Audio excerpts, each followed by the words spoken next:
Hello and good morning, everyone. Only Positivity here. I have my coffee with me, ready to kick off podcast number 60 on this playlist that I'm looking to launch called Elevated Thoughts. Now, before diving into the book and everything like that for today, let's go and start with the level set. So, as I endeavor upon pursuing knowledge and life experience in this next phase of life through cannabis, fitness, photography, traveling, many more things, one habit that I've really formed is reading. So this podcast essentially goes through some of the books I've been reading as of late, taking those lessons learned and applying them to experiences in my life. Now, before diving into the book and everything like that for today, let's go and start with the story. Now, a little bit aside from the story today is, I'm really excited as over the past year and a half or so since I've launched this podcast to really start reaching out to new people. It's really pushed me to kind of break out of my comfort zone, dive deep into my contacts, even reach out to new contacts, and actually getting some traction there, which is really cool.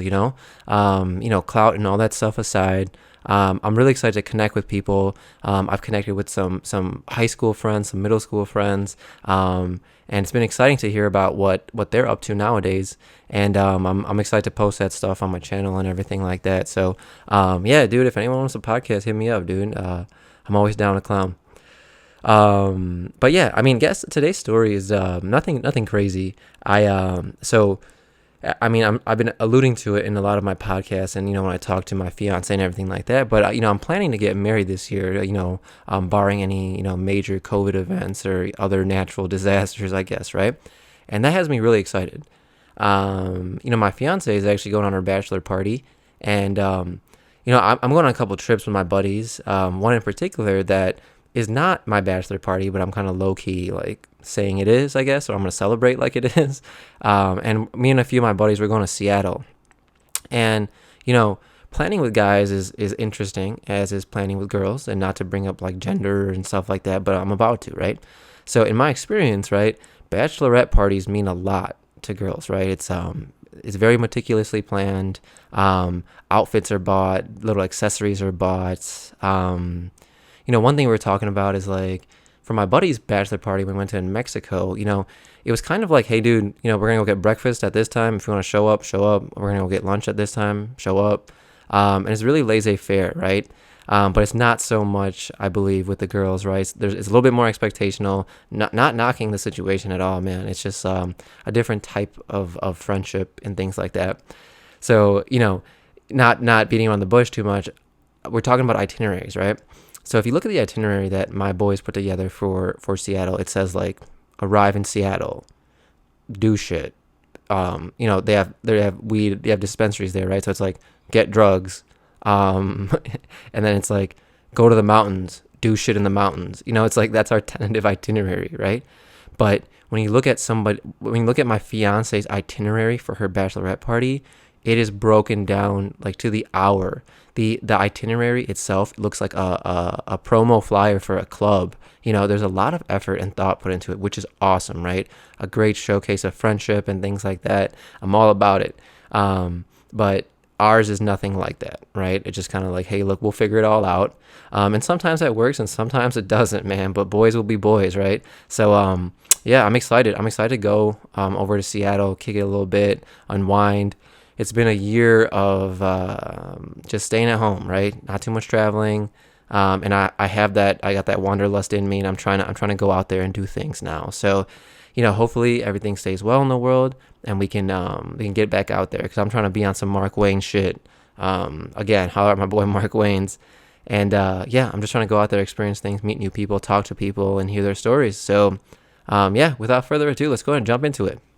So, naturally, I have a raspberry bubbly, otherwise known as a sparkling bitch. So let's go ahead and crack it open. Alrighty.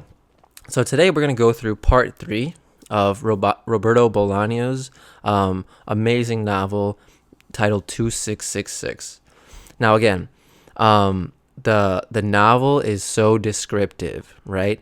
I learned thousands of new words, I feel like, enhance my vocabulary a bunch. And the attention to detail and the time that Roberto Bolano took with developing this book is insane. He takes pages and pages just to set up a scene for you, and it's all in the details, right? It's all in the semantics, the illustrations. You can almost close your eyes and be right there, like you're in a movie theater, right? And that is not easy, you know. I was just talking to my fiance yesterday about Mark Twain's again, right? Just the way he describes food. He doesn't put too much subjectivity into it.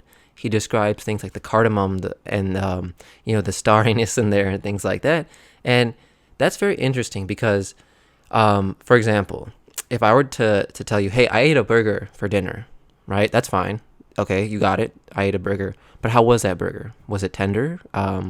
Were the buns were they charred a little bit? Could you tell they were put on the grill? Was there sesame seeds on the bun? What kind of rub or seasoning was on the burger? Right. So all the texture of it, was it extra chewy? Was it more savory than sweet? I guess not that there's sweet burgers, but sometimes that there's a hint of sweetness in the meat, right? Like that barbecue flavor versus like a smoky flavor, right? So all these little adjectives, they give you a clear picture of what the burger that I ate was like, right? And I believe Roberto Bolano takes that same detail and takes it a step further in this book. So what I'm going to do is just, I've highlighted quotes as I've gone through the chapters, and I'm going to attempt to describe them a little bit. So let's go and jump right into it. So here's the first quote. The parked cars weren't nice cars or new cars, but they looked cared for. The parked cars weren't nice cars or new cars, but they looked cared for. Now, this says a lot about the people that live in this area, right, where this quote was said or, being illustrated. The cars themselves aren't luxurious cars, or maybe they are luxurious cars and not new, but they are being accounted for, right? The people are around, even though you might not see them, because they're taking care of their cars. Maybe there's a shine to the car. Maybe they're freshly washed. Maybe the tires are shiny, right? They put that oil on the tires to make them, pop. Maybe the rims have no scuff marks on them, right? So the cars look like they're in good shape, okay? No bumpers detached, no scratches on the car and things like that. In terms of an example in my life, right?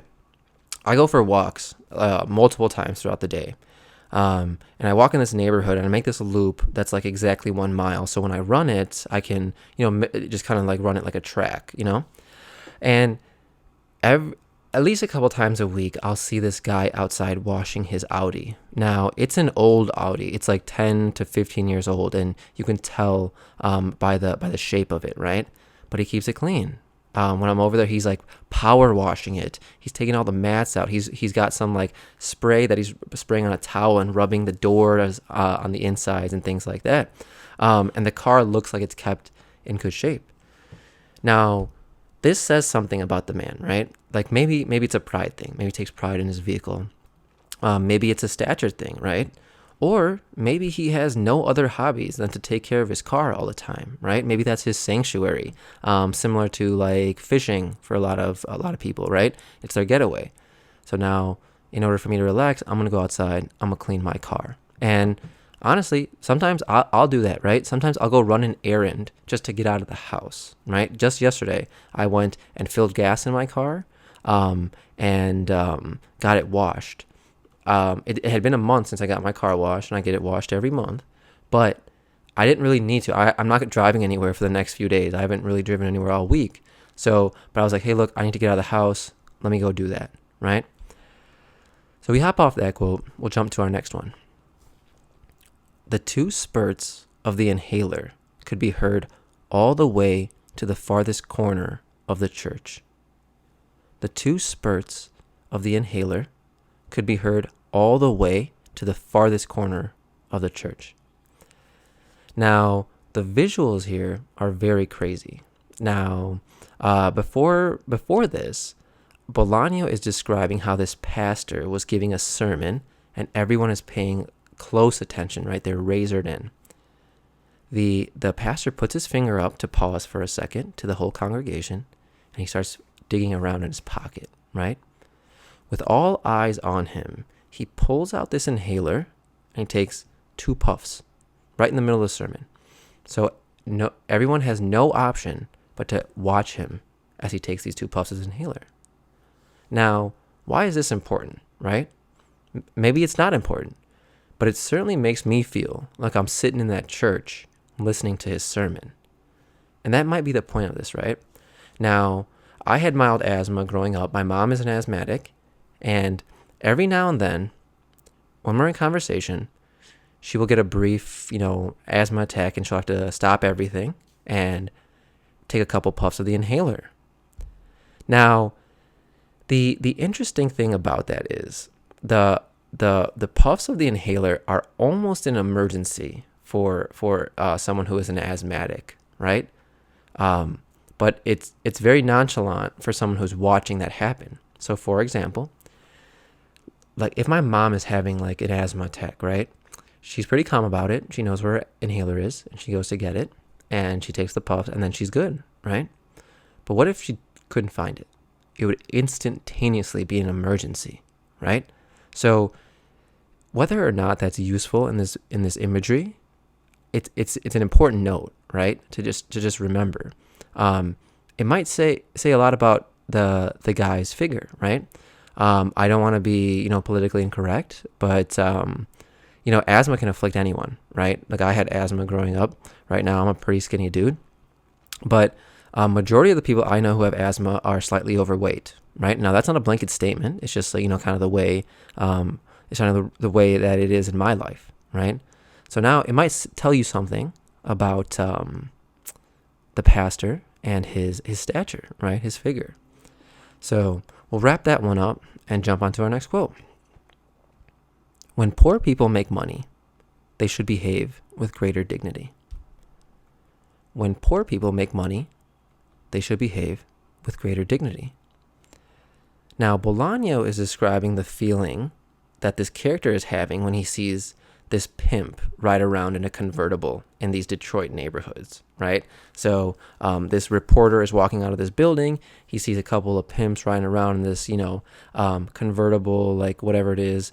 And the reporter is kind of instantaneously like, okay, what the fuck?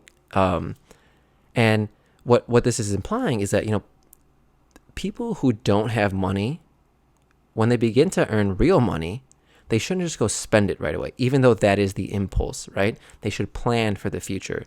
They should take their money, reinvest it into their communities, improve outcomes for the younger generation, right? It doesn't matter, if students that you reinvest your money into, end up being nothing, right? The point is to try to always make life better. Help your neighbors, help those around you, uplift yourself, and then uplift others. Now, Jordan Peterson talks about this in his book, right? Like those who are poor, those who are downtrodden for some time, when they receive, a lot of money, they probably don't have the knowledge or the further thinking to compound that money, right? They just are going to spend it on something that will kind of suffice for them in the short term. Those who are rich at birth, they'll generally continue that momentum from their earlier generations, right? Acting as a springboard.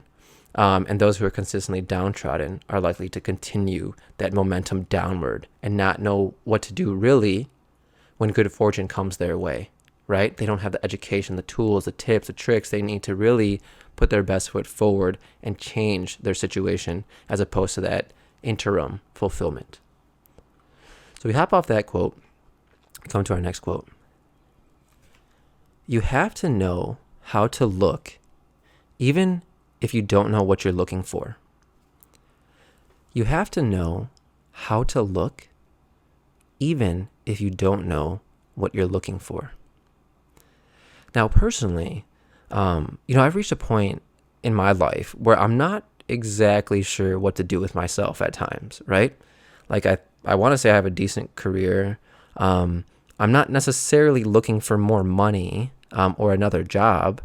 So it's like, how do I find purpose and meaning in my life, And even though I don't know exactly what it is I'm looking for, I'm figuring out how to look for it, right? One way that I think is working for me is being a student of life, right? Don't let my opinions and reservations curb me from having a good interaction, right? Meeting people, saying hi to people, being jovial, even if they're not giving me that energy back in return, or on the inverse of that, they're giving me bad energy all around. Like, I'm going to continue when I go for walks. I say hi to everyone that encounters my path, right? I make sure I'm emanating positivity. I'm trying to learn. I open myself up to a good interaction, right? Now, another thing is like forming good habits, right? Fitness, photography, reading, cannabis, traveling. All of these things are teaching me how to look for meaning, or I'm going to find it in those things, right? These are all positive things that are pushing me to a new level, and the things I derive from them are along the lines of meaning, right? It goes above and beyond pleasure, and all I can do is just constantly look in that direction, right? Seek. Just try my best to find the meaning, right? And I'll continue to enhance the ways I look for that meaning as well.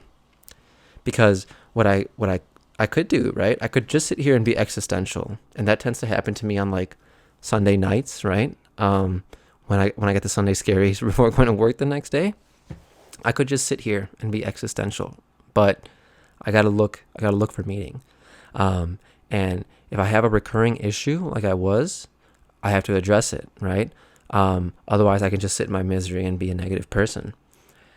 And adulthood all around is weird, man. Like, once you get out of your schooling, once your job settles off, maybe you get married, maybe you have a stable relationship or not. Then what happens, right? Then you have a kid, maybe then you have a family. Fine, those are all good things. But what's gonna bring you some further meaning? It could be that family life, right? It could totally suffice and act as a springboard for you, but that's not for everybody. And you have to know, right, when to look, right? You have to know, I think personally, if you are blinding yourself or, putting maybe a Band-Aid on it, and not fully addressing your opportunities and seeking meaning in life. So I'll stop rambling now because that's what I'm doing, and we'll hop off that quote and jump into our next one. Useless things are forced upon us, and it isn't because they improve our quality of life, but because they are the fashion or markers of class. And fashionable people and high-class people require admiration. Useless things are forced upon us, and it isn't because they improve our quality of life, but because they are fashion or markers of class. And fashionable people and high-class people require admiration. Now, I think this is a really telling statement of society, right? Now, I don't think people do this on purpose. I think it just comes like with your frame of reference, okay? So let me use like a story. And I don't know if this is directly like correlating. So I knew a girl back in the day, back in my college days, whose parents got her a brand new Jeep Cherokee. And like, what an amazing gift, man. Like, I pretty much drove around this 1995 red Chrysler Caravan that, when you would push the gas pedal down, the car wouldn't respond for a few seconds, and then it would like, kind of catch up and whatever, right? So I'm not going to like cry over here about that. And so anyway, this girl's parents got her a brand new Jeep Cherokee. And this was like some, MTV, like Sweet 16 shit going on, right? The chick was livid at her parents, and I was there for it, right? Because she wanted a Lexus. So they actually traded in the Jeep and got her a Lexus. Now, that's a big time what the fuck for me, because I was just wondering, like, what was running through her mind. Like, was she like, oh my God, people are going to hate me they're going to think I'm stupid if I roll up in this brand new Jeep and not a Lexus? Like, come on, dog. And, how do I put it? People think that these different items, material items, really mean a lot, right?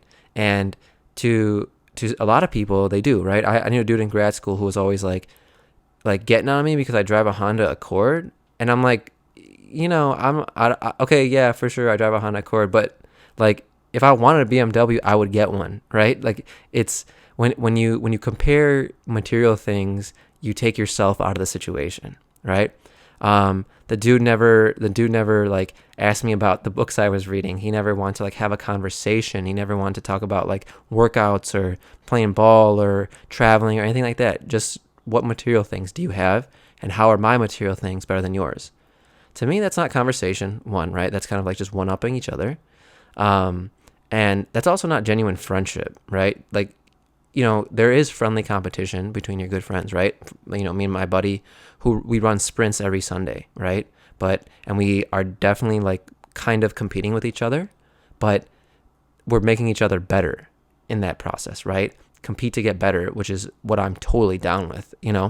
But in any case, um, like one of my other buddies the other day too, came up to me, trying to flex on this new watch he got, right? He was like, "Yo, dude, look at my watch." And if I'm being 100% honest, it was like an Omega watch, so I'm sure it was like thousands of dollars, right? But I bought a similar looking watch from Target for $50, right? No worries. I'm not trying to say like, I'm better than that or anything like that. But I asked him, like, genuinely, I was like, "Oh, dude, is that from Target?" And you could tell his soul sank a little bit, right? And he was pretty much visibly angry with me. He's like, "What are you talking about, man? It's an Omega, dude." I was like, and he was kind of like sad the rest of the day. And I'm like, dude, it's not my fault you dropped 8 G's on a watch, bro. Like, I know people do that, and I'm not judging anyone who does do that, but fuck that guy. You know what I mean? Like, it's all good, man. Like, you can have anything you want, but as soon as you try to flex on me, dude, I'm gonna kind of like roast you a little bit for flexing on me. And then again, you realize that like once you get out of this material competitiveness,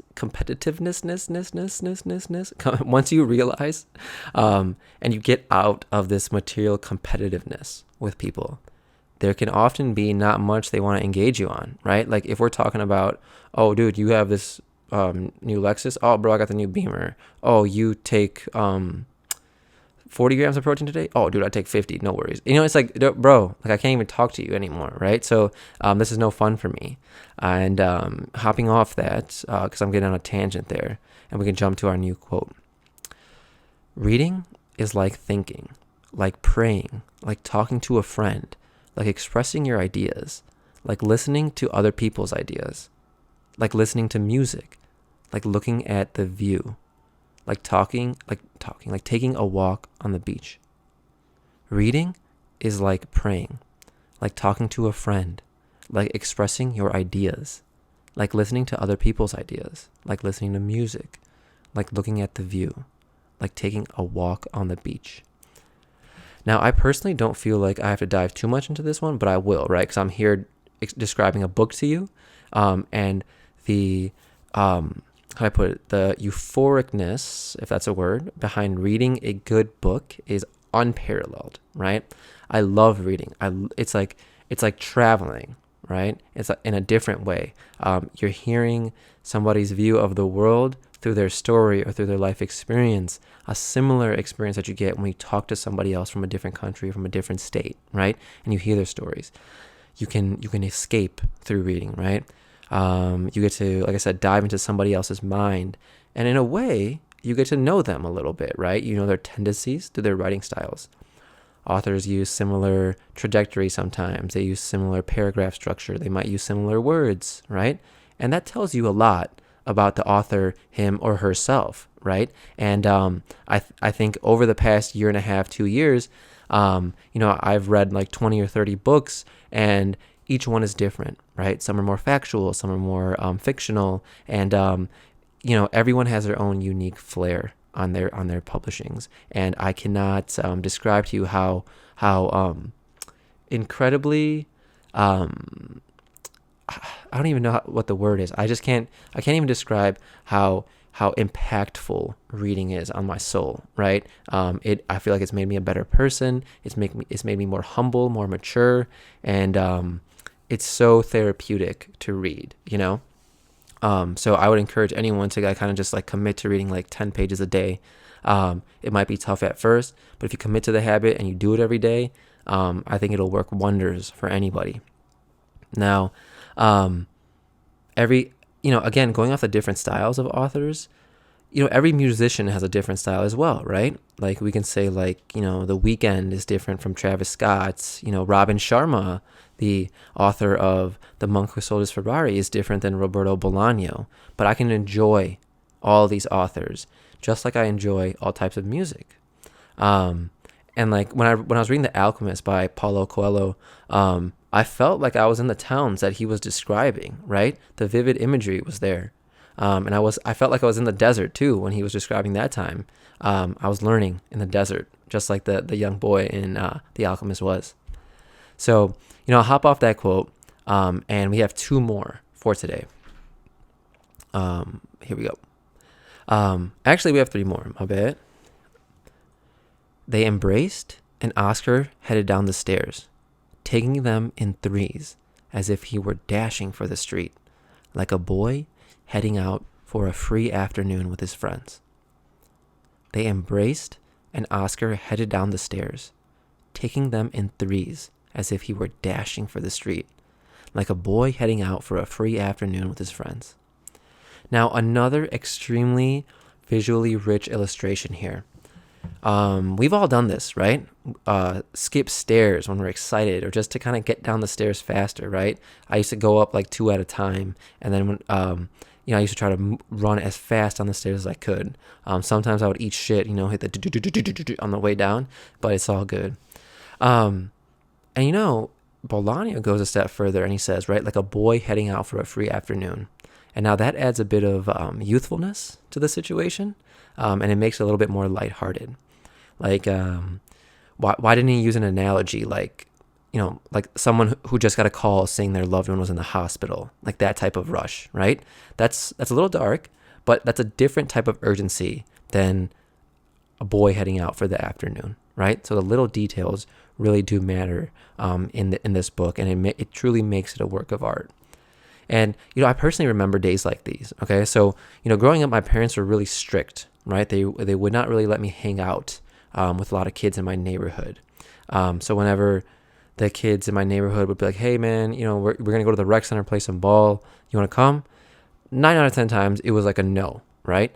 But on the one time that my parents will let me go out to go play some ball and go roam around the neighborhood and get some Dairy Queen and shit, those days I was giddy as hell, right? I was rushing down the stairs the same way that Bolano is describing right now. So I think we all can kind of relate to that feeling that we get. Or when we see a loved one after a long time, right? I remember in 2019, I believe, I went to Scotland for a week with my buddy. And I hadn't seen my fiance for like 8 days straight. And when I got home, that was the first thing I was thinking about. I got home, she was still at work. I got home and I showered up, wanted to get really nice and freshed out. And I was like, it was like a first date, right? Like you're giddy, you're excited, It's like butterflies moving around and shit. So, some vivid imagery here that Bolano is going through. Alrighty, 2 more quotes. Oscar imagined that she was married to the twin who had his arm around her, but that their marriage hadn't extinguished the other brother's love or dashed his hopes. Oscar imagined that she was married to the twin who had his arm around her, but that their marriage hadn't extinguished the other brother's love or dashed his hopes. Now, another powerfully visual quote, right? How can you not feel like you understand the situation here, right? So Oscar Fate is observing this situation. A wife, they're in a diner. Imagine one of those plush, red, cushiony, like steak and shake type booths. A wife and her husband. The husband has a twin brother. The husband has his arms, his one arm around the wife, and the other brother is looking in endearment and love to his sister-in-law, right? And he loves her. He does what he can from a distance, and his hopes aren't crushed. They aren't thwarted, right? He still has love in his heart for her, and it showcases like some adultery. I'm not sure. It doesn't really say that the lady is reciprocating, but maybe the wife and the brother have a past, right? You don't know that, And maybe it's one-sided too. Maybe the wife doesn't know that the brother has this love for her, but the brother is still hopeful. And like, hopeful of what, right? That the wife will leave his brother and come be with him? Is that really what he wants? Or is it such a raw and an immature and, unpolished emotion that he's not really thinking about the long-term effects of what would happen if his true feelings like came to fruition? You know what I mean? So I don't know. I'm doing a really deep dive on these quotes, but this whole book made me do that. That's why it took me so long to get through, because I would stop and think about the underlying themes and some of the underlying storylines that were beneath the main storyline as well. Alrighty. So we hop on to our last quote of the day. He saw the hallway, and at the end of the hallway, he saw a rough cement staircase, as if the builders had left it half finished. He saw the hallway, and at the end of the hallway, he saw a rough cement staircase, as if the builders had left it half finished. Now, you understand the visual a little bit more, I think, because he says as if the builders had left it unfinished, right? This kind of gives you a stark difference between the rest of the house and the staircase, right? It's a drastic change, right? The house seems so furnished, but then he says, this cement staircase seems like it was left unfinished, right? So it doesn't have the same polish and the same rigor to detail as the remainder of the house. Now, as the character approaches the staircase, you can understand this sort of eeriness that it has, right? Like, why isn't it finished? What's down there in that one staircase, or what's up there? What does that staircase lead to? There's some mystery there that you want to explore, but you don't necessarily want to do it by yourself, right? Because there could be something dark and dangerous down there or up there. So there's this air of mystery, this little melancholic vibe to it. So yeah, again, so that's all the quotes I had for you guys today. I really hope you guys are enjoying the podcast. I'm having a lot of fun with these. Again, I got some good guests coming up soon, so hopefully everyone's enjoying them. Feel free to leave me any feedback, and remember, only positivity. Thanks, guys.